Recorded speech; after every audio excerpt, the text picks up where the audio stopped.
One weekend, I decided to take a trip to London to visit a friend from school who was studying abroad there. Not only was this trip planned last minute, but it was also my first trip alone while in Europe. Only a few weeks before I left, my friend had told me the full plot summary in gory detail of the movie Taken, and, needless to say, I was a bit nervous before my first flight. Not that I had any real reason to be. I think the airline must have known my fears because they made sure absolutely no one sat next to me. But that might have just been because they knew I was American and that no one else would want to sit next to me. I met up with my friend and was able to explore London the next day on my own without a map while she was in class. I made my way around the city on foot, and I remember being in complete awe when I looked up and saw Big Ben in front of me. One of my favorite things about London was that there are so many parks around the city.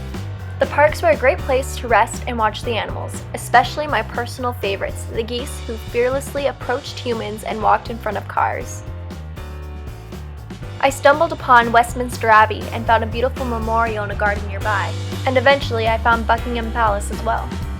The next day, we grabbed breakfast and tea at a really cute restaurant. It was my first time having a big breakfast since I'd been in Europe, and I ate it all so quickly that I didn't even think of taking a video of the actual food. It was raining pretty hard when we left the restaurant, so we decided to visit the National Gallery. Because it was raining outside, the gallery was pretty full, but we were still able to enjoy ourselves. I found a lot of paintings I could relate to. Me in class, me during lunch, me in the gallery with all the people. Overall, it was a fun experience. Afterwards, we went to Harrods, aka the prettiest shopping center I had ever seen in my life. The store was perfectly decorated, both on the outside and the inside.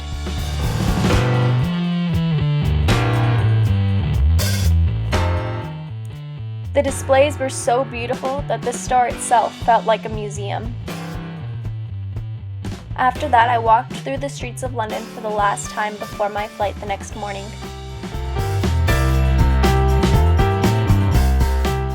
I said my goodbyes and went to the airport where I spent the night along with about 100 other people. The next day, I had an early morning flight back to Madrid.